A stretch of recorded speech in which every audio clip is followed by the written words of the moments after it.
સત્સંગી જીવન પ્રકરણ 5 અધ્યાય 68મો તારીખ આજે થઈ 5 ફેબ્રુઆરી 2025। હવે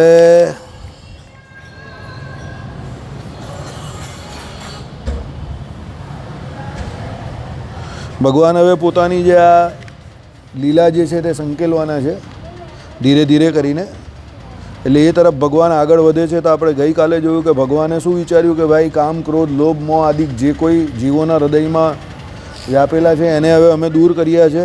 બરાબર, શું છે કે કેવળ ધર્મથી નિશ્રેયસ થાય, જ્ઞાનથી જ થાય, વૈરાગ્યથી થાય કે કેવળ ભક્તિથી નિશ્રેયસ થાય, એમ ભિન્ન ભિન્ન પ્રવર્તેલા વાદોને પરાસ્ત કરીને કર્માદિકના સહકારવાળા ભક્તિયોગ થકી જ નિશ્રેયસ થાય। હવે આ સમજવાનું હતું, એટલે મેં કાલે આપણે કથાને વિરામ આપેલો। શું કે કર્માદિકના સહકારવાળા ભક્તિયોગથી જ નિશ્રેયસ થાય। ભક્તિયોગ હંમેશા કર્મને આધીન છે। તમારે ભક્તિ કરવી હોય તો કર્મ કરવું પડે, કર્મ કર્યા વગર તમે ભક્તિ ન કરી શકો। બહુ સીધી વાત કરું, તમારે મંદિરે આવીને ભગવાનનું દર્શન કરવું હોય, માળા ફેરવવી હોય તો પહેલાં ઘરેથી ગાડી લઈને નીકળવું પડે। સમજો કોનું છે આ બધું, ક્યાંથી આવ્યું બધું?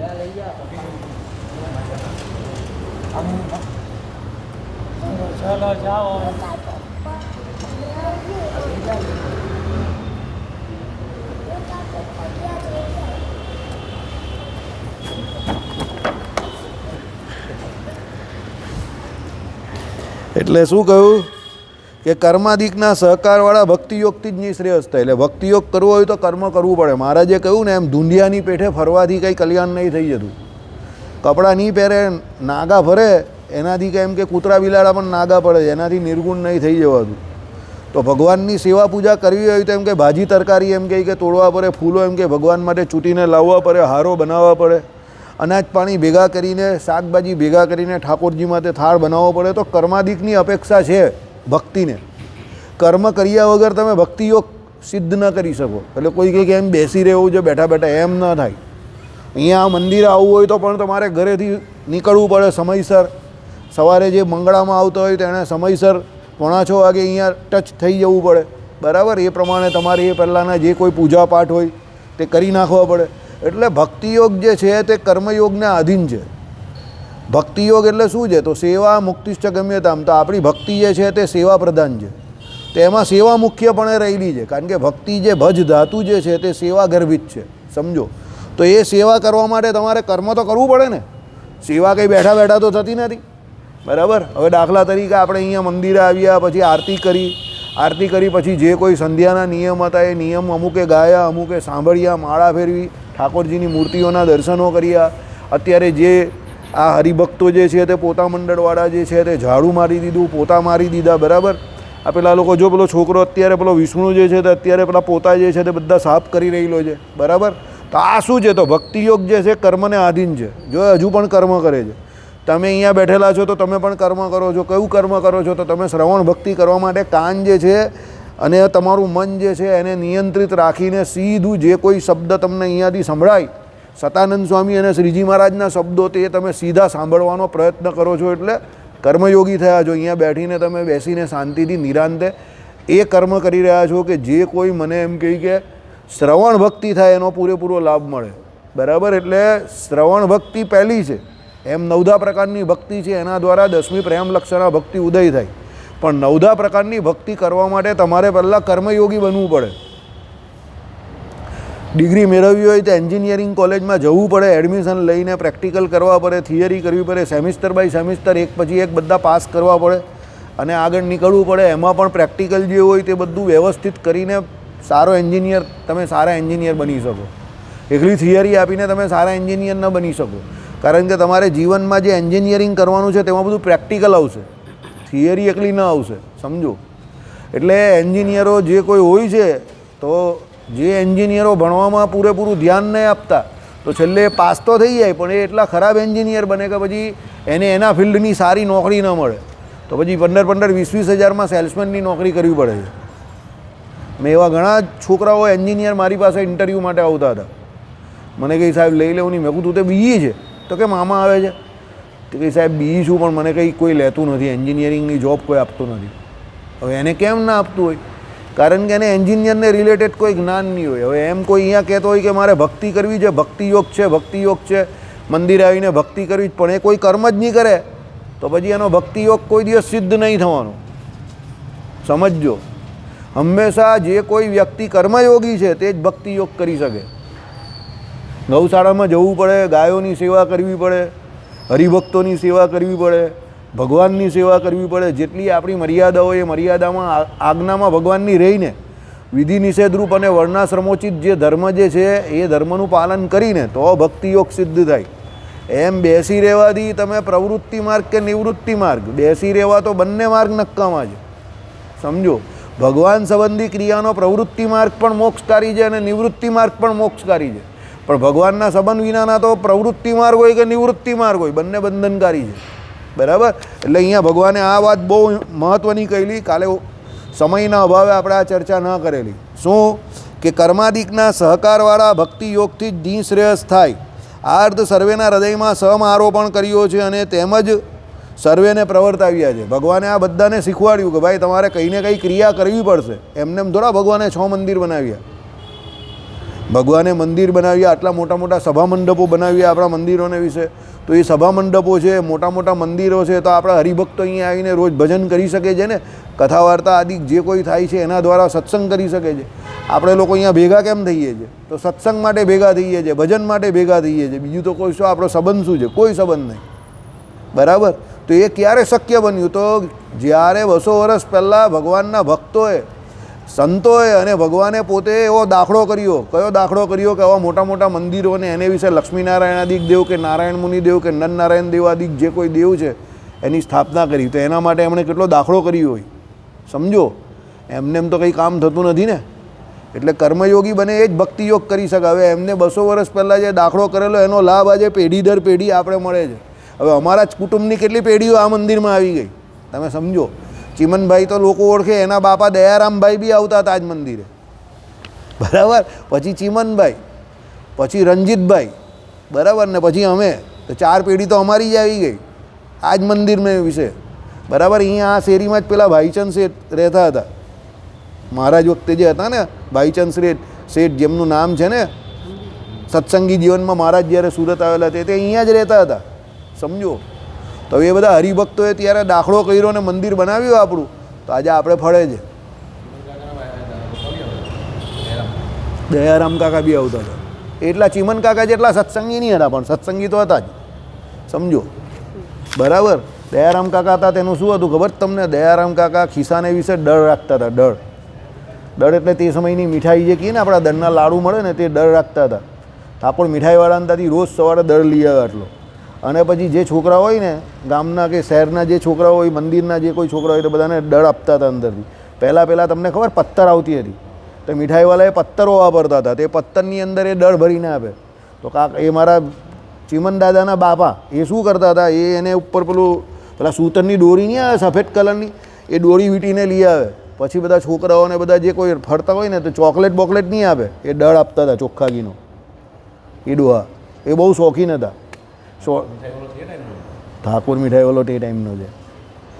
ઠાકોર મીઠાઈવાળાએ ડોંગરેજી મહારાજ પાસે અહીંયા કથા કરાવેલી, એનો આશીર્વાદ ફરેલો એને.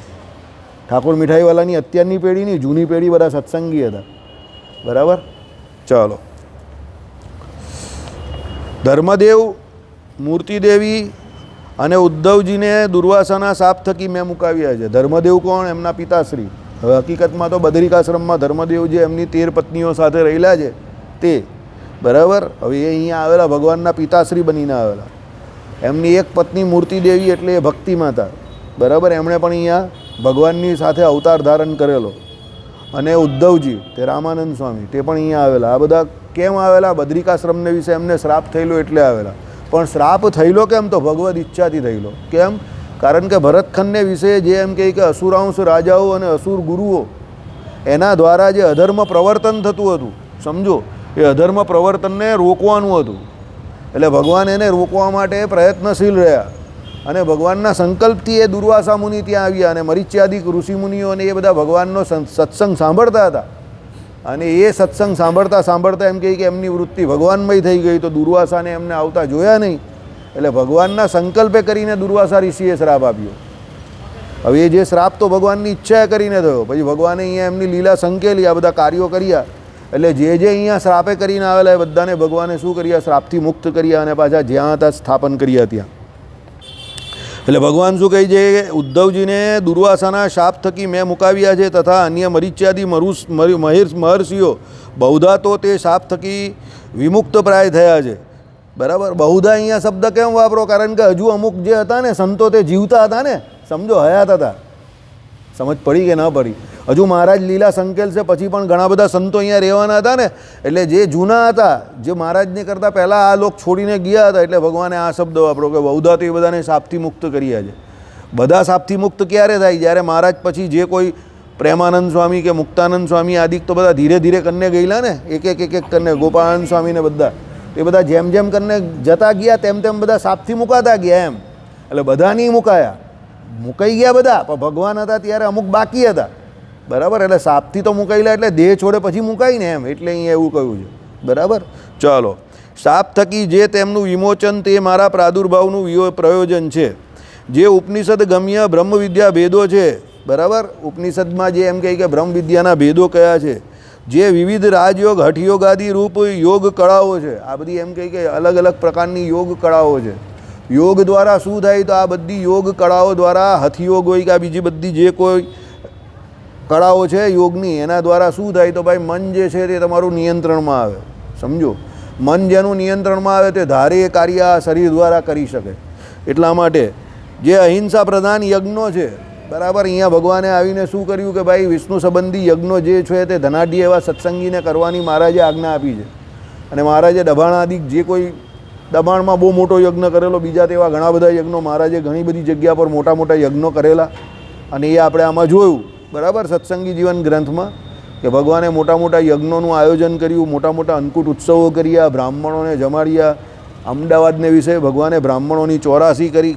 બરાબર, અને બધા બ્રાહ્મણોને જમાડ્યા. કેટલા બધા બ્રાહ્મણોને ભગવાને જમાડ્યા, સમજ્યા? ઘટપુણ્ય વિશે મહારાજે શું બહુ મોટો ઉત્સવ કરેલો. કેનો ઉત્સવ કરેલો? દિવાળીનો મોટો એમ કહે કે અન્નકૂટ મહોત્સવ કર્યો. બરાબર, આવા ઘણા બધા ઉત્સવો ભગવાને કર્યા. જે મંદિરોમાં ભગવાને દેવની સ્થાપના કરી ત્યાં મોટા મોટા ઉત્સવ સમૈયાઓ કર્યા. બરાબર, એટલે કહેવાનું તાત્પર્ય શું છે કે આ બધું ભગવાને જે કંઈ કર્યું તે બધું અહિંસા પ્રધાન. આમાં કોઈ જીવ પ્રાણી માત્રની હિંસા નહીં કરી. એટલે અહિંસા પ્રધાન જે કોઈ યજ્ઞો જે છે એનું ભગવાને પ્રવર્તન કર્યું. આ સર્વ મેં ભૂમિમાં સર્વતઃ રૂઢી રીતે પ્રવર્તાવ્યું છે. આ બધું ભગવાને રૂઢી રીતે પ્રવર્તાવી દીધું. વેદો, તેની સાથે અવિરોધી સત્શાસ્ત્રો. ભાઈ વેદો છે તે, અને વેદની વિરુદ્ધ જે જતા હોય એ કોઈ સત્શાસ્ત્રો ન કહેવાય, એ ન મનાય. કે સુસ્વામી અહીંયા શું કહેતા હતા કે જેટલા પણ એમ કહે કે શિક્ષાપત્રીમાં શ્રી કૃષ્ણ શબ્દનો અર્થ, બરાબર, ખોટો કરે છે. બાકી શ્રી કૃષ્ણ શબ્દ કયો છે? પરબ્રહ્મ વાચક છે. શ્રી કૃષ્ણ સાક્ષાત પરબ્રહ્મ, એ અક્ષરધામના જે શ્રી કૃષ્ણ ભગવાન છે એનું નિરૂપણ શિક્ષાપત્રીમાં પરબ્રહ્મ વાચક એટલે પરબ્રહ્મ તત્વ તરીકે શ્રી કૃષ્ણ શબ્દથી કરેલું છે. તો જ્યાં જ્યાં શ્રી કૃષ્ણ શબ્દ આવે તો એ પરબ્રહ્મ વાચક છે. આવું માનનીય કેશવ પ્રસાદ દાસજી કહેતા હતા. બરાબર, આપણા મંડળના ગુરુ કહેવાય. આપણા મંડળની જે સ્થાપના જે છે તે માનનીય કેશવ પ્રસાદ દાસજીએ કરેલી. અને રામસ્વામી તો હજુ હયા જ છે, પણ કેશવ પ્રસાદ દાસજી ધામમાં ગયા તો એમને શું કહ્યું? ગયા વર્ષે જ અહીંયા આવેલા હતા, ગયા વર્ષે ને એના આગલા વર્ષે. સમજો કે ભાઈ ભગવાનની ઈચ્છાથી એમ કહી કે ભગવાને પોતે સત્સંગી જીવન આદિ ગ્રંથો રચવાની આજ્ઞા આપી અને શિક્ષાપત્રી પોતે રચી. તો એ શિક્ષાપત્રીમાં ભગવાને પરબ્રહ્મ તત્વ તરીકે શ્રી કૃષ્ણનું નિરૂપણ કરેલું છે. 38 કે 39 વખત શ્રી કૃષ્ણ શબ્દનું ભગવાને નિરૂપણ કરેલું છે શિક્ષાપત્રીની અંદર. અને દરેક જગ્યા પર મોસ્ટલી એ પરબ્રહ્મ વાચક શબ્દ છે. અહીં જે દેવકીનંદન શ્રી કૃષ્ણ જે છે, સમજો, તે પણ પરબ્રહ્મ જ છે, એ કોઈ બીજા શ્રી કૃષ્ણ નથી. બરાબર, એ પરબ્રહ્મ અક્ષરધામસ્થ કે ગોલોક ધામસ્થ, ગોલોક મધ્યે શ્રી અક્ષરધામ, એને મધ્યે જે રહ્યા કોણ? લક્ષ્મીનારાયણ કે રાધા કૃષ્ણ, જે શિક્ષાપત્રીનો પહેલો શ્લોક છે તે, એ જ અહીંયા દેવકીનંદન શ્રી કૃષ્ણ બનીને આવેલા, અને એ જ અહીંયા ધર્મનંદન શ્રીહરિ હતા. સમજો, એટલે આ બધી ચર્ચા તમે જોવા જાઓ તો આ બધી ચર્ચા કેવી છે કે વેદો અને તેની સાથે અવિરોધી સત્શાસ્ત્રો. તો વેદોમાં જેનું પરબ્રહ્મ તત્વ તરીકે નિરૂપણ કરેલું છે, અને વ્યાસજીએ જે પુરાણો 18 પુરાણોની રચના કરી, જેને સત્શાસ્ત્રો તરીકે આપણા કહેવામાં આવે છે, કારણ કે વ્યાસજીએ રચેલા શાસ્ત્રો બધા સત્શાસ્ત્રો છે. બરાબર. જે શાસ્ત્રો વ્યાસજીના વચનને માને એ પાછા બધા સત્શાસ્ત્રો. જે શાસ્ત્રો વ્યાસજીના વચનનું ઉલ્લંઘન કરીને બનાવેલા હોય તે બધા અસત્શાસ્ત્રો, એને માનવામાં આવે નહીં. સમજો, દાખલા તરીકે વ્યાસજીએ બ્રહ્મસૂત્ર બનાવ્યું, બરાબર. તો વ્યાસજીએ બનાવેલા બ્રહ્મસૂત્ર ઉપરથી પછી મોટા મોટા 6 આચાર્યો થઈ ગયા, તેમણે પોતપોતાના હિસાબે ભાષ્ય કર્યું. પહેલાં જગતગુરુ શંકરાચાર્ય, રામાનુજાચાર્ય, પછી માધવાચાર્ય, નિમ્બાર્કાચાર્ય, ચૈતન્ય મહાપ્રભુ અને વલ્ભાચાર્ય, બરાબર. આ 6 આચાર્યોએ મુખ્ય જે પણ એમ કહી કે બીજા તો ઘણા બધાએ કરેલું જ છે, પણ આ 6 આચાર્યોએ પોતપોતાના હિસાબે પોતાના મત જે છે એનું સ્થાપન કર્યું. પણ કોના દ્વારા કર્યું? વ્યાસજીએ રચેલ બ્રહ્મસૂત્ર ઉપરથી કર્યું. હવે એ બ્રહ્મસૂત્ર જે છે વ્યાસજીનું, એની ઉપરથી બધાએ પોતપોતાના હિસાબે પોતાના મતનું સ્થાપન કર્યું. પણ એ વ્યાસજીના વચનને અનુસરીને. હવે દાખલા તરીકે તમને સમજાવું કે ભાઈ જગતગુરુ શંકરાચાર્યએ બ્રહ્મસૂત્ર ઉપરથી અદ્વૈત જ્ઞાનાંશ પ્રધાન શું બ્રહ્મસૂત્ર ભાષ્યની રચના કરી, બરાબર. કે રામાનુજાચાર્યએ વિશિષ્ટાદ્વૈત વેદાંત એટલે વિશિષ્ટાદ્વૈતનું બ્રહ્મસૂત્ર ભાષ્ય બનાવ્યું, વિશિષ્ટાદ્વૈતને લાગતું, બરાબર. એટલે એમાંથી વિશિષ્ટાદ્વૈત વેદાંતની એમણે સ્થાપના કરી. એ પ્રમાણે માધવાચાર્ય જે છે તેમણે દ્વૈત, બરાબર. આપણા ચૈતન્ય મહાપ્રભુ એમણે અચિંત્ય ભેદાભેદ, પછી આપણા વલ્ભાચાર્ય એમણે શુદ્ધાદ્વૈત મતની સ્થાપના કરી. તો આ બધા જે કોઈ વેદાંત જે છે તે મૂળભૂત વ્યાસજીના બ્રહ્મસૂત્ર જે છે એને વળગીને રહેલા છે. એટલે એ બધાની પણ સત્શાસ્ત્રો તરીકે ગણતરી કરવામાં આવે, એમના બધાના વેદાંતને માનવામાં આવે છે, એમના બધાના વેદાંતને ભણાવવામાં આવે છે. એ જ પ્રમાણે અત્યારે અક્ષર પુરુષોત્તમ સંસ્થા દ્વારા પેલા ભદ્રેશ સ્વામીએ છે ને નવ્ય વિશિષ્ટાદ્વૈત નામનો મત એટલે વેદાંત જે છે એની સ્થાપના કરવા ગયા. એ ઓરિજિનલ રામાનુજનું વેદાંત છે ને એની અંદર નવ્ય વિશિષ્ટાદ્વૈત ઘુસાડવા ગયા. તો રામાનુજવાળાએ હમણાં કુંભના મેળામાં એ આખું ફેલ કરી નાખ્યું કે ભાઈ નવ્ય વિશિષ્ટાદ્વૈત નામનું કોઈ વેદાંત છે નહીં, અને તમે મન ફાવે એમ અત્યારે નવું વેદાંત બહાર પાડવા જાઓ તો એ અત્યારે માનવામાં આવે નહીં, એટલે અવૈદિક છે એમ કરીને એને ફેલ કરી નાખ્યું. કેમ? કારણ કે એ નવ્ય જે છે તે ઓરિજિનલ પેલા જે 6 જે છે એ વ્યાસજીને અનુસરીને હતા. અને બીજું એમ કહ્યું એમણે બીજું પણ બહુ સરસ વાત કરી કે એમના બીજા શાસ્ત્રો જે છે અક્ષર પુરુષોત્તમમાં એમાં એમના ગુરુને રામકૃષ્ણાદિક અવતાર કરતાં મોટા બતાવવામાં આવેલા છે. એટલે અમે એમ કહીએ કે એને વેદ વિરુદ્ધ માનીએ છીએ, એટલે એ સંપ્રદાય કેવો છે? અવૈદિક છે. હે? હા, એટલે જે એમના ઈષ્ટદેવ સ્વામિનારાયણ ભગવાન છે એમનું એવું માનવું નથી. એ મતમ વિશિષ્ટાદ્વૈતમ મેં કરીને કહી છે, સમજો. એટલે એ મતમ વિશિષ્ટાદ્વૈતમ જે કહી છે તે અમને માન્ય છે, એ વૈદિક છે. પણ નવ્ય વિશિષ્ટાદ્વૈતમને માન્ય નથી, ભદ્રેશ સ્વામીવાળો. સમજી ગયા? આઈડિયા આવી ગયો તમને? બરાબર. હવે ભદ્રેશ સ્વામી તો સીધા એ પોતે પોતાનું બ્રહ્મસૂત્ર બહાર પાડીને બહાર આવી ગયા છે, એટલે એમનું બહાર પડ્યું ને એને અવૈદિક સાબિત કર્યા. પણ આપણા સંપ્રદાયમાં આંતરિક બંડિયાઓ બહુ છે કે જે આવું માનનારા છે પાછા, કે ભાઈ એના ગુરુ જે છે તે બધા અવતારો કરતાં મોટા છે, સાધુઓ જે છે તે અવતારો કરતાં મોટા છે, એવા બધા બહુ છે આપણા અંદર સંપ્રદાયમાં પણ બંડિયાઓ. તો એ પણ બધા અવૈદિક જ છે, સમજો. પણ અત્યારે શું છે કે આ રામાનુજવાળાનો ફૂફાડો મોટો છે ને, એટલે આ બધા બોલવાનું અત્યારે શું કરી નાખ્યું છે? બંધ કરી નાખ્યું છે. બાકી વડતાલમાં જે આ અત્યારે 200મો પાટોત્સવ થયો લક્ષ્મીનારાયણ દેવનો, સમજો, તેમાં એક બહુ મોટા ગુરુકુળના સાધુ એમને ઉપાસના વિશે પૂછ્યું તો એમણે શું જવાબ આપ્યો કે ઉપાસના એક એવી બાબત છે કે જેની ચર્ચા જાહેરમાં ન થાય. અરે અક્કલ વગરની વાત છે, ઉપાસનાની ચર્ચા તો જાહેરમાં જ કરાય. ઉપાસના જે છે એના દ્વારા તો મુક્તિ કઈ છે, જેની જેવી ઉપાસના એવી મુક્તિ. તો ભાઈ ઉપાસના તમારા સંપ્રદાયની શું છે તે તો તમે જાહેરમાં જ ચર્ચા કરો, ને જો તમે જાહેરમાં ચર્ચા કરવા નથી માંગતા તો સમજો મામલા ગરબડે. આઈડિયા આવી ગયો? એટલે કહેવાનો મતલબ શું છે? ઉપાસના એટલે શું? ઉપવત્તા આસન. તો કોની સામે? તો ભગવાન પુરુષોત્તમ નારાયણ સામે આસન ધારીને તમે બેઠા છો, તે ઉપાસના છે. એનું ધ્યાન ભજન કરવાનું તે, સમજો. તો એ ઉપાસના બાબતમાં એટલી બધી તમારે છુપાવવાની કા વાત છે? આપણી તો ભગવાને ચોખ્ખું કહ્યું પ્રમાણે દિવ્ય અને સાકારની ઉપાસના છે. અને પહેલા શ્લોકમાં તો ભગવાને કહી દીધું વામે યસ્ય સ્થિતા રાધા શ્રીશ્ચ યસ્યાસ્તિ વક્ષસી, બરાબર. અને 121મા શ્લોકમાં એ પ્રમાણે મુક્તિની વાત કરી દીધી ભગવાને, સમજો. તો એમાં આટલું બધું વિચારવાનું કે જાહેરમાં ન વાત થાય એવી વાત શું, પણ એ જાહેરમાં વાત કરવાની કેમ ના પાડે? કારણ કે પોતાના પેટમાં ચોર હોય, પોતાનું માનવાનું કંઈ બીજું હોય, બરાબર. એટલે એક ભદ્રેશ સ્વામી તો બહારના છે અને એને તો વિમુખ કરેલા છે, સમજો, બરાબર. પણ આપણી અંદર પણ આવા આંતરિક બંડિયાઓ બહુ છે, સમજો. એનાથી બહુ જાગ્રત રહેવાની જરૂર છે. ચલો, એટલે શું છે? વેદો અને તેની સાથે અવિરોધી સત્શાસ્ત્રો. આ અવિરોધી સત્શાસ્ત્ર છે. દાખલા તરીકે સંપ્રદાયનું મુખ્ય કોઈ શાસ્ત્ર હોય તો કયું છે? સત્સંગી જીવન છે. સત્સંગી જીવનમાં એક પણ શબ્દ એવો નથી કે જે વેદ વિરુદ્ધ હોય, નોટ અ સિંગલ વર્ડ. સત્સંગી જીવનનો એક શબ્દ પણ કોઈ એમ કહે કે આ વેદ વિરુદ્ધ છે તો કંઈ ગુલામ બની જવું, એમ એક પણ શબ્દ એનો વેદ વિરુદ્ધ નથી કે સનાતન સંસ્કૃતિની વિરુદ્ધમાં નથી. શિક્ષાપત્રી આપણી જે છે તે આખી એ પ્રમાણે જ છે, સમજો.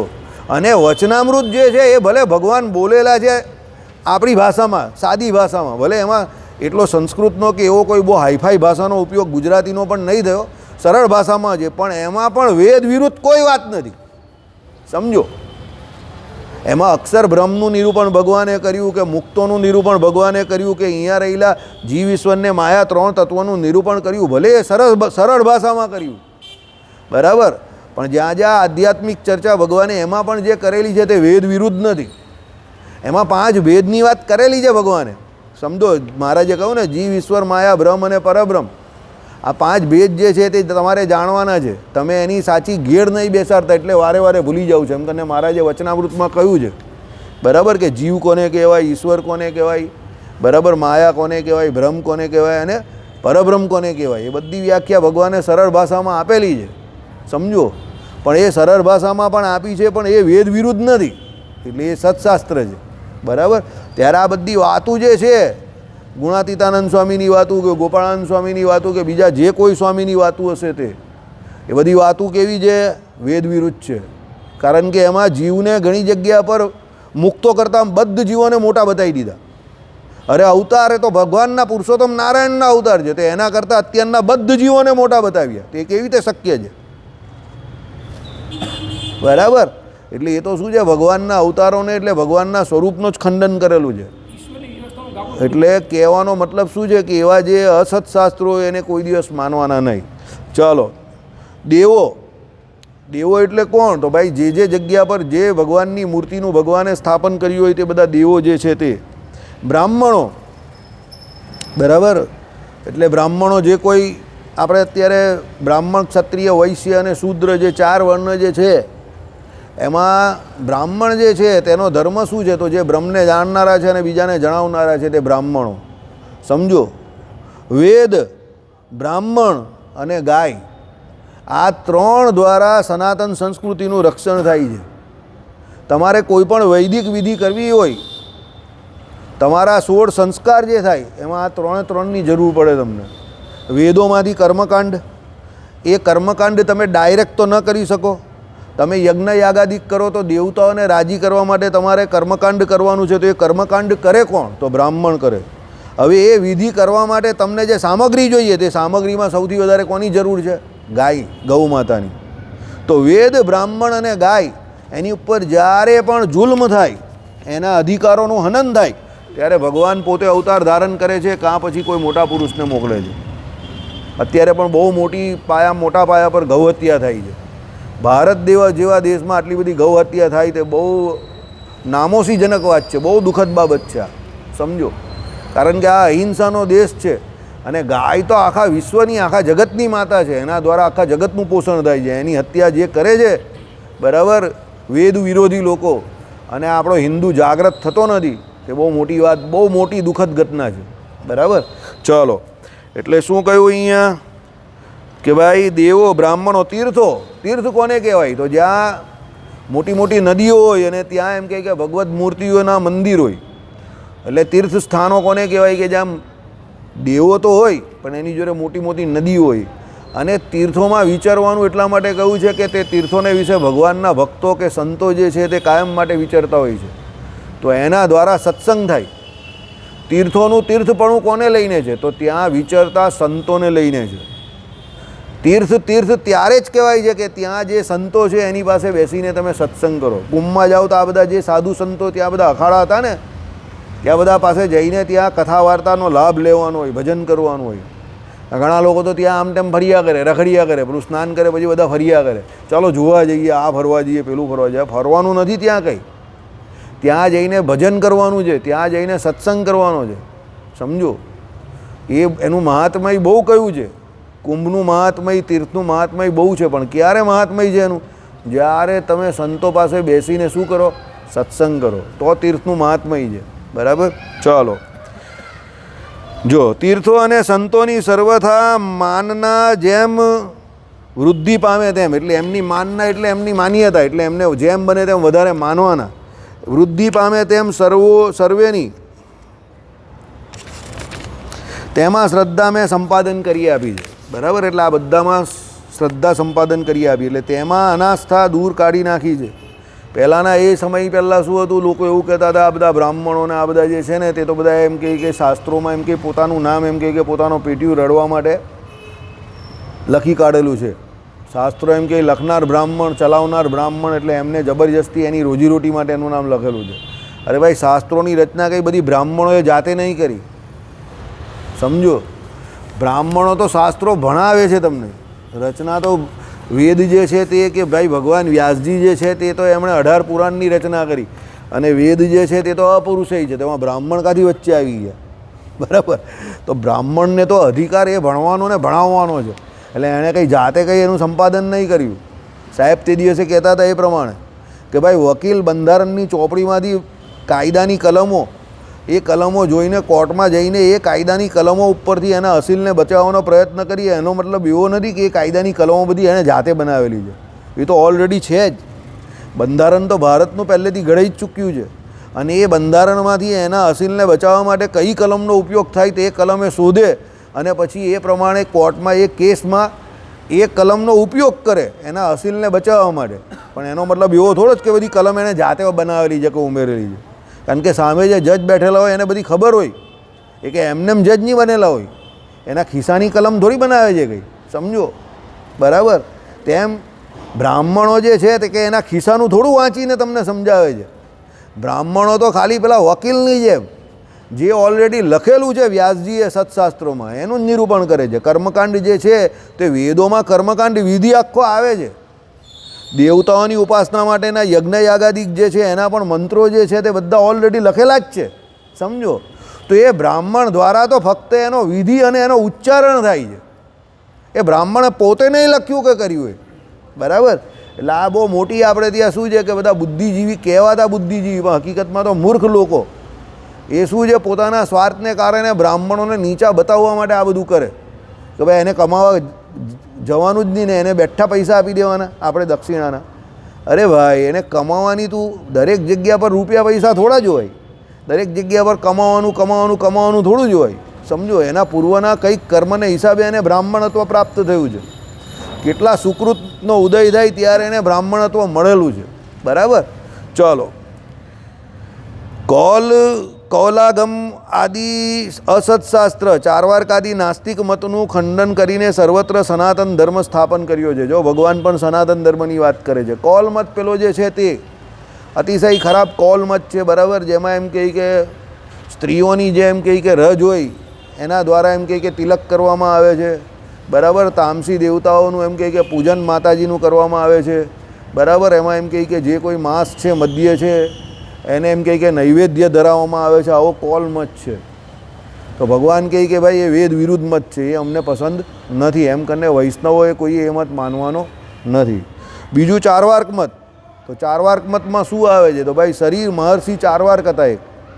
તો એમણે શું કર્યું કે આ બધા જે કોઈ અસુરો છે એને મોહ પમાડવા માટે શું કહ્યું કે ભાઈ આ બધું શાસ્ત્રોમાં વેદોમાં બધું લખેલું છે, એ તો બધું મર્યા પછીની ગતિની વાત છે. બાકી હકીકત તો એવી છે કે આ બધું ઉપજાઈ નાખેલું છે. ખરું તો શું છે? શરીરનું પાલન પોષણ કરવું, ખાઈ પીને લહેર કરવી, મોજ કરવી, એ જ ખરો આનંદ છે જીવન જીવવાનો. એટલે અત્યારના લોકો છે ને બધા 80-90% મર્યા પછી કોણે જોવું? એના કરતાં ખાઈ પીને લહેર કરો. એ નાસ્તિક મત છે. ચારવાર્ક મહર્ષિ ચારવાર્કનો ઉપજાવેલો ફેલાવેલો મત છે. આવા જે અત્યારના લોકો જે બોલે છે ને એવા આસુરી લોકોને મોહ પમાડવા માટે જ મહર્ષિ ચારવાર્કે મતનું સ્થાપન કરેલું છે. અને અત્યારે પણ એવા લોકો છે, ચારવાર્કનો અર્થ શું છે? ચામડામાં માને એ ચારવાર્ક. આમ તો ચમાર કહેવાય, પણ એમણે આ ચામડાની વાત કરી. ચામડું એટલે શું? આ શરીર. એટલે ખાઈ પીને લહેર કરો, શરીરનું પાલન પોષણ કરો, તગડા થાવ, વિષય ભોગ કરો, અને શરીરનું મૃત્યુ એ તમારા આત્માનું મૃત્યુ એમ સમજવાનું. એટલે જીવો ત્યાં સુધી શરીરનું પાલન પોષણ કરો, ટાગરદીન ના કરો. બીજી બધી બહુ આલોક પરલોકની ચિંતા કરો નહીં. સમજી ગયા? આવું મહર્ષિ ચારવાર્કે નાસ્તિક મત કેમ કહ્યો એને? કારણ કે એ વેદ વિરુદ્ધ છે. હવે એમણે જાણી જોઈને કરેલું. સમજો, ઘણી વખત T20 તમે જોતા હોવ ને, તો પેલો બેટ્સમેન બહુ મારતો હોય ને, તો પેલો બોલર જાણી જોઈને વાઇડ બોલ નાખે. તમને થાય કે આલા વાઇડ બોલ કેમ નાખે છે, 1 રન આપે છે, પણ વાઇડ બોલે જાણી જોઈને નાખે. પેલો મારવા જાય તો દૂર હોય બોલ, તો કદાચ કટબટ લાગી જાય તો આઉટ થઈ જાય, બરાબર. પણ આઉટ નહીં થાય ને 2-3 વાઇડ બોલ નાખે ને, તો પેલાનું રિધમ જે છે ને, પેલો સ્ટ્રોક મારવાનું, એ રિધમ ખોરવાઈ જાય. કારણ કે પેલો એને એરિયાને વિશે બોલ નાખો તો દરેક દડાને મારતો જ હોય, દરેક બાજુ, કા હોરિઝોન્ટલ કા સ્ટ્રેટ બેટે. સમજો, એટલે બોલર પછી શું કરે? તો જાણી જોઈને એનાથી દૂર બોલ નાખે. હવે એમાં વાઇડ બોલ પડી જાય, કારણ કે એના એરિયાથી દૂર નાખે તો ઘણી વખત વાઇડ બોલ જાય ને, તો તમને એમ કે આ વાઇડ બોલ કેમ નાખે છે? અરે એને થાય કે પેલો ચોક્કાને છક્કા મારે, એના કરતાં વાઇડ બોલ 1-2 નાખવા દે, ભલે 1 રન થાય તો થાય, પણ એમાં ઘણી વખત વિકેટ પણ મળી જાય. સમજો, બરાબર. 2024નો T20 વર્લ્ડ કપ પેલો ક્લાર્સન બહુ મારતો હતો, તો હાર્દિક પંડ્યાએ સ્લો વાઇડ બોલ નાખેલો, અને એમાં કટ લાગીને આઉટ થઈ ગયો, અને ઇન્ડિયા આખી વર્લ્ડ કપ જીતી ગયું. એ જાણી જોઈને નાખેલો બોલ હતો, ભબ્બુ બોલ. સમજો, પેલો ઊભો ખડે રમે છે. ક્લાર્સન છે ને, તે ખડે રમે છે, ઊભો એનામાં તાકાત બહુ છે, એટલે ખડે રમે છે. એટલે એને જરા દૂર ખેંચો પેલા જાણી જોઈને. એટલે દૂર મારવા ગયો, બોલ સુધી, દડા સુધી પહોંચી નહીં શક્યો, એટલે કટ લાગીને આઉટ થઈ ગયો, બરાબર. ને ઇન્ડિયા વર્લ્ડ કપ જીતી ગયું. 30 બોલમાં 30 રન નહીં થયા, પછી એ લોકોથી પ્રેશરમાં આવી ગયા. બાકી ક્લાર્સન ઊભો રહેતો તો 2 ઓવર પહેલાં જ મેચ પતી જતા ને એ લોકો વર્લ્ડ કપ જીતી જતા. એટલે ઘણી વખત જાણી જોઈને પણ એવું કરવું પડે. હવે તમે કેવો કે ભાઈ મહર્ષિ ચારવાર્ક પોતે એવા હતા? મહર્ષિ ચારવાર્ક એવા નહીં હોય, પણ આ બધા જે આસુરી જીવ હોય ને, એ બધા આખા ત્રિલોકી પર રાજ કરતા હતા. તો હવે એ લોકોને પાપ કરાવે તો પડે ને. એટલે પાપ કરાવવા માટે એમણે વેદ વિરુદ્ધ આ કાર્ય કરાવ્યું, કે વેદોમાં ભલે બધું કર્મકાંડ ને બધું તપ કરવાનું કે આ બધું કહ્યું હોય, એ બધું ખોટું છે. આવું, બરાબર. તમે શું કરો? ખાઈ પીને મોજ કરો, લહેર કરો, એટલે એ લોકોના પાપનો ગળો ભરાય, એટલે પછી પડે, બરાબર. એટલે નાસ્તિકનો અર્થ ભગવાનને ન માનનાર એવું નથી. નાસ્તિક એટલે જે વેદ વિરુદ્ધ છે એ નાસ્તિક છે, બરાબર. ચાલો, તો ભગવાને શું કર્યું કે એ બધા મતોનું ખંડન કર્યું અને સનાતન ધર્મનું પ્રવર્તન કર્યું. સનાતન ધર્મનો અર્થ શું થાય? જે વેદની વ્યાસજીના રચેલા શાસ્ત્રોને અંતર્ગત સંપ્રદાય છે, કે એના હરિભક્તો છે, કે એના સત્શાસ્ત્રો છે, આ સનાતન ધર્મ છે. આપણામાં પણ બધા સનાતન ધર્મને માનતા નથી, કહે છે ખરા, પણ માનતા નથી. કારણ કે આપણે ત્યાં સનાતન ધર્મોમાં વેદ જે છે તે અને વ્યાસજીના રચેલ શાસ્ત્રો જે છે એને પૂરેપૂરા માનવાના છે, એના પ્રત્યે પૂરેપૂરી વફાદારી રાખવાની છે. શ્રીજી મહારાજે શિક્ષાપત્રીમાં જે 8 સત્શાસ્ત્રો કહ્યા, તો એ 8 સત્શાસ્ત્રો કોના છે? તો વ્યાસજીના જ છે. તમે જોઈ લો, વિદુન નીતિ સિવાય બધું વ્યાસજીનું છે. પણ વિદુન નીતિ પણ જે ગ્રંથમાં છે તે ગ્રંથ પાછો કોણે રચેલો છે? તો વ્યાસજીએ જ રચેલો છે. યાજ્ઞવલ્ક ઋષિની સ્મૃતિ જે છે તે યાજ્ઞવલ્ક ઋષિએ રચેલી છે. અને 4 વેદ તો અપુરુષય છે. બાકી તમે જોઈ લો, વ્યાસસૂત્ર કોણે રચ્યું? વ્યાસજીએ રચ્યું. એના પછી શ્રીમદ ભાગવત પુરાણ વિશે મહાભારત, બરાબર. મહાભારત અને પછી શ્રીમદ ભાગવત પુરાણ, પછી મહાભારતને વિશે કેટલા ગ્રંથ? વિષ્ણુ સહસ્ત્રનામ, બરાબર. મહાભારત આખું રચેલું કોણે? વ્યાસજીએ રચેલું, બરાબર. યાજ્ઞવલ્ક ઋષિની સ્મૃતિ છેલ્લી વાસુદેવ મહાત્મય કોણે રચ્યું? હા. ને વિદુન નીતિ તો આવી ગઈ, તો આપણે બોલીએ ને પહેલાં, સમજો. એટલે કહેવાનું તાત્પર્ય શું છે? 8 સત્શાસ્ત્રો બધા વ્યાસજીના વચનને અનુસરીને, એટલે શ્રીજી મહારાજે અહીંયા સનાતન ધર્મની હિમાયત કરેલી છે, કે ભગવાન પોતે એ પ્રમાણે માનતા હતા, સમજો. પણ અત્યારે આપણે ત્યાં એવું નહીં રહ્યું. અત્યારે આપણે ત્યાં શું છે? વાતોને મુખ્ય પ્રધાનપણે કહેવામાં આવે છે અને સત્શાસ્ત્રોને ગૌણ કરવાની વાત કરે છે. એટલે એ વ્યાસજીના વચનની વિરુદ્ધ છે, સમજો. તો એ સનાતન ધર્મની વિરુદ્ધ પણ છે. અને એને કારણે જેટલા પણ બીજા સંપ્રદાયો જે છે, જે સનાતન ધર્મમાં માનનારા છે, એમણે આપણા સંપ્રદાયને આમ માન્ય છે, પણ એ લોકો અંદરથી જોઈએ એવું નહીં માનતા. ઘણી વખત આ બધી મગજમારી થાય એનું કારણ આ છે. કારણ કે આપણાવાળા અમુક પેલા જાહેરમાં લવારા કરે છે ને, સમજો, વેદ વિરુદ્ધ લવારા કરે, અવતાર વિરુદ્ધ લવારા કરે. એ લવારાને કારણે આવી પરિસ્થિતિ થાય છે. મૂળ સંપ્રદાય આપણો વૈદિક છે, સનાતન ધર્મની સાથે એકદમ સનાતન ધર્મનો હિમાયતી છે અને સનાતન ધર્મનો જોરદાર પ્રચાર પ્રસાર થાય એવો છે. જો મૂળ સંપ્રદાયને ભગવાને કહેલા વળગી રહીએ તો તમને સત્સંગી જીવનમાં એક શબ્દ એવો નહીં લાગ્યો હોય કે જે સનાતન ધર્મની વિરુદ્ધ હોય. જાઓ, પણ આપણે કોઈ દિવસ સત્સંગી જીવનનો બહાર પ્રચાર પ્રસાર કરીએ જ. અને અહીંયા બેઠેલા ઘણાને ખબર જ નહીં હતી કે સત્સંગી જીવનમાં આ બધું આવે છે. આ ભગત મને કહેતા હતા તે દિવસે કે મને તો ખબર જ નહીં કે સત્સંગી જીવનમાં આ બધું આવે છે. કેમ કે આટલી બધી કથા સાંભળી, કોઈ દિવસ આ બધું સાંભળ્યું જ નહીં. સમજો ભાઈ, તમને નહીં અમને પણ એક પહેલી વખત ઝાટકા લાગેલા કે આપણા સંપ્રદાયમાં આ બધી કથા જ નહીં થતી. આટલી બધી સત્સંગી જીવનના કથાના આયોજન થાય તો એમાં કંઈ કોઈ દિવસ આ બધી વાતો જ નહીં થતી. પણ કાથી કરે? રસ હોય તો કરે ને. સમજો, બરાબર? એટલે એ સત્સંગી જીવન આદિ જે કોઈ ગ્રંથ છે આપણા, એના શબ્દસહ એક એક શબ્દ બધા કેવા છે, વેદોમાં મળતા આવે છે, વ્યાસજીએ રચેલ સત્શાસ્ત્રો પુરાણોને મળતા આવે છે. એનો એક શબ્દ પણ એની વિરુદ્ધમાં નથી. એટલે ભગવાને અહીંયા શું કહ્યું તે સાંભળો કે ભાઈ સનાતન ધર્મ સ્થાપન કરેલો છે. આ પ્રમાણે સનાતન ધર્મ સ્થાપન કરેલો છે. આ ભગવાન શ્રીજી મહારાજના વાક્યો છે, મારા કે તમારા નથી. આ ભગવાન જાતે કહી છે ધામમાં જતા પહેલાં. પછી સાંભળો, આશ્રિત જનોના મારી અસન્નિધિમાં પણ શ્રેય સંપાદન માટે. અસન્નિધિમાં એટલે ભગવાન તો ધામમાં જવાના. હવે અત્યારે કા ભગવાન છે, તો એના માટે ભગવાને શું કર્યું? મંદિરો લોકમાં કરાવીને મારી જ નર નારાયણ આદિ અર્ચા મૂર્તિઓ સ્થાપન કરી. અને નર નારાયણ આદિકનું સ્વરૂપ મારાથી ભિન્ન નથી. હવે ગધેડાઓ પાછા અમદાવાદ દેશના જ કેટલા લોકો, બોલવું ન જોઈએ, પહેલો શબ્દ જે બોલ્યો તે ગધેડાઓ, પણ હવે એ લોકોએ કામ જ એવું કરેલું છે. બરાબર? એ લોકો શું કહે પાછા? નરનારાયણ જુદા ને સ્વામિનારાયણ જુદા પાછા. અને એ લોકોએ જ બહાર પેલો નકશો મૂકેલો જેમાં નરનારાયણ ને સ્વામિનારાયણને અલગ અલગ બતાવે પાછા. સમજો, બરાબર? ત્યાંના આચાર્ય મહારાજશ્રી અને મોટા મહારાજશ્રી માનનીય 1008 કયા આપણા તેજેન્દ્ર પ્રસાદજી મોટા મહારાજશ્રી, એમણે ચોખ્ખું કહ્યું કે જે નરનારાયણ દેવ અને અમારા ઈષ્ટદેવ સ્વામિનારાયણ ભગવાનને જુદો કહે તે ગુરુદ્રોહી છે, વચનદ્રોહી છે, એ અમારો નથી, એવું માનીને ચાલજો. તેજેન્દ્ર પ્રસાદજીએ વિડીયો બહાર પાડેલો સ્પેશિયલ, કારણ કે ત્યાં જ એવા લોકો છે અમદાવાદમાં જ. સમજો, અને અહીંયા શ્રીજી મહારાજ ચોખ્ખું કહે છે કે નરનારાયણ આદિ મૂર્તિમાં અને અમારામાં ભિન્ન, નરનારાયણ આદિકનું સ્વરૂપ મારાથી ભિન્ન નથી. આદિક એટલે બીજા બધા આવી ગયા. આપણા લક્ષ્મીનારાયણ દેવ પણ આવી ગયા, આપણા જૂનાગઢના રાધારમણ દેવ આવી ગયા, રણછોડજી ત્રિકમજી આવી ગયા, ગઢપુરપતિ આપણા ગોપીનાથજી મહારાજ આવી ગયા, ધોલેરાના આપણા મદન મોહનજી મહારાજ આવી ગયા. બે તો નરનારાયણ દેવ જ છે કચ્છભુજવાસીને. બરાબર? સમજો, તો આ મૂર્તિઓ જે છે તે અને હરિકૃષ્ણ મહારાજની મૂર્તિ, એમાં તત્વતઃ કોઈ પણ ફરક નથી. પછી પાછા એનાથી વધારે લવારિયા પાછા હોશિયાર તો બધા આપણે ત્યાં જ. લક્ષ્મીનારાયણ દેવ એમ કહે કે કેના માટે છે? ભુક્તિ માટે છે. અને હરિકૃષ્ણ મહારાજ મુક્તિ માટે છે. એટલે બંનેને જુદા કરી નાખ્યા પાછા. અરે ભાઈ, એવું કોણે કહ્યું તને? લક્ષ્મીનારાયણ દેવ મૂળ અક્ષરધામનું પરરૂપ છે. પહેલાં જ વાંચો, શ્રી ગોલોક ધામ મધ્ય અક્ષરધામ રાધિકાજી અને લક્ષ્મીજીએ સેવેલા છે. ને વામે યસ્ય સ્થિતા રાધા શ્રીશ્ચ યસ્યાસ્તિ વક્ષસી શિક્ષાપત્રીનો પહેલો શ્લોક. તો એ અક્ષરધામના પરરૂપની વાત છે. તો અક્ષરધામમાં જ લક્ષ્મીનારાયણ અને રાધા કૃષ્ણ છે. સમજો, અને એ મૂળ રૂપ ભગવાને વરતાલ વિશે સ્થાપ્યું છે. તો પછી એ મુક્તિ માટે કેમ નહીં હોય? ત્યાં એ ભગવાન એ રીતે જ બેઠેલા છે.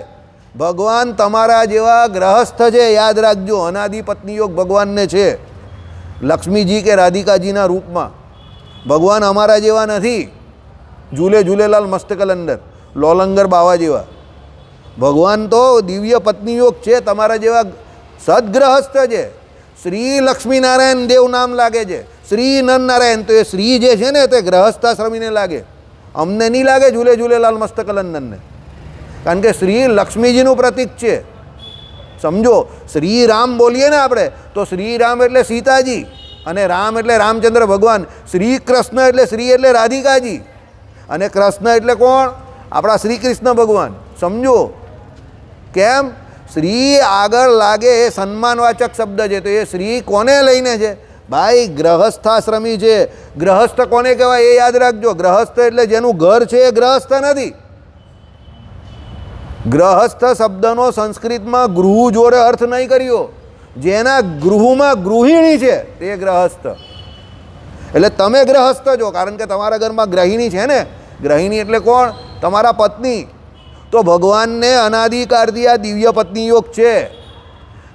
દ્વારિકાધીશ, તો દ્વારિકાધીશ જોડે કોણ છે? રૂક્ષ્મણીજી છે ને, સમજો. અને આ બાજુ વૃંદાવન વિહારીલાલજી, રાધા કૃષ્ણ, બરાબર છે, વૃંદાવનને વિશે તો રાધિકાજી છે ને. તો એ ભગવાનને અનાદિ પત્ની યોગ છે, એ સદગ્રહસ્થ છે, એટલે શ્રી શબ્દ લાગે છે. બરાબર. ભગવાન એકલા નથી હોતા કોઈ દિવસ. એટલે ભગવાને શિક્ષાપત્રીમાં શું કહ્યું? જ્યારે રાધિકાજી કે લક્ષ્મીજી કોઈ મારી જોડે ન હોય ત્યારે એને ક્યાં વિચાર કાં છે એવું માનવાનું? શરીરને વિશે, અંગને વિશે રહેલા જ એવું માનવાનું. બરાબર. અહીંયા રહેલા જ પાછા પ્રિય જગ્યા પર. અહીંયા છાતી ઉપર બહુ પ્રિય જગ્યા છે, જે આપણે પ્રિય હોય આપણે એને છાતીએ બાદ ભરીને લગાવીએ જ ને, સમજો.